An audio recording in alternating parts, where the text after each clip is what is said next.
Hello दोस्तों, कैसे हैं आप सब। Welcome to Sky Star consultancy for professional updation and updates. Now let's start with the latest update, that is circular number 140 dated 10th June 2020, which relates to the clarification in respect of levy of GST on director remuneration. In this circular, there is a clarity that GST is to be levied on which type of transactions. First, the question comes in mind is who is director, or then we are going by Companies Act. The definition of director is a two type of director. One is whole time director and another is independent director.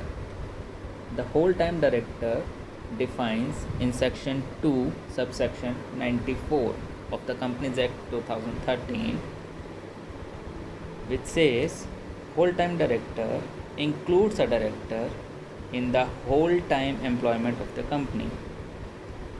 That means whole time director is either an employee or other than employee. That means he may be an employee,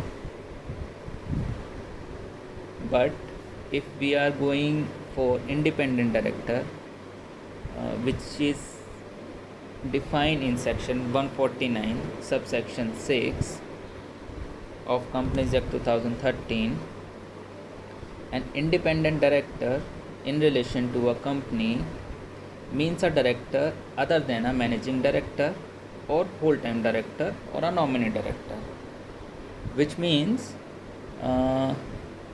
he is not an employee of a company, or he should not be an employee of a company. Now let us go forward with the GST provisions, where schedule 3, which specify activity or transactions which shall be treated neither as a supply of goods nor as a supply of services. In this schedule, there is one supply which is provided by an employee to the employer in the course or in relation to his employment. Now, if a director is an employee, then and he is providing service to the company in the course of employment, then the service provided by managing director is out of the purview of GST. But managing director may be an employee or may not be an employee. So which type of supply is out of the purview of GST? We for this clarification, we are going to the Income Tax Act, where TDS provision specifies the relationship between the employer and employee. If there is a relationship between employer and employee, then employer have to deduct TDS under section 192.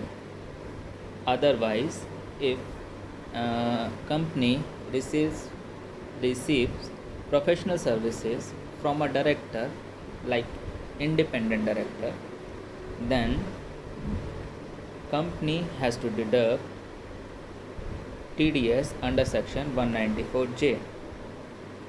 So with these provisions of Companies Act, Central Goods and Service Tax Act and Income Tax Act, the clarification for the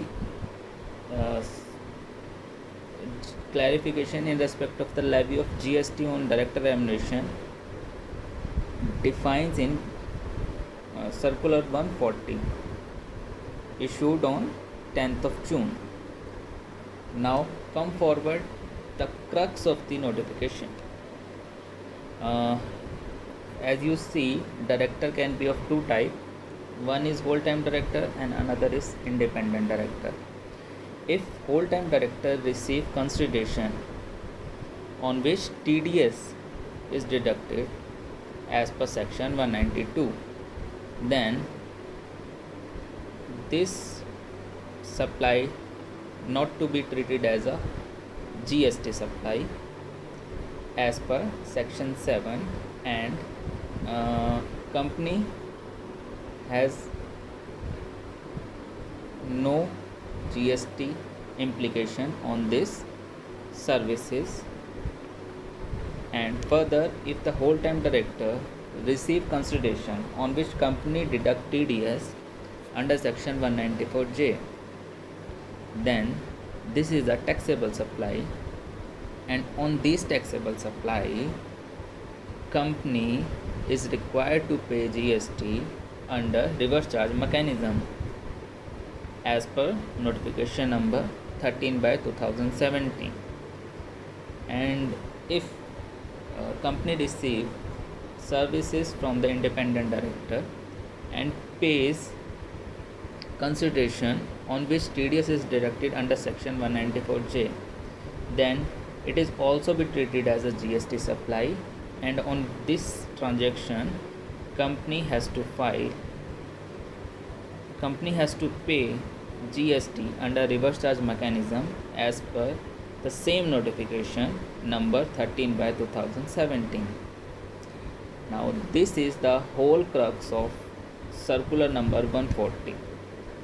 Thanks for watching. Please like, comment and share. Bye bye.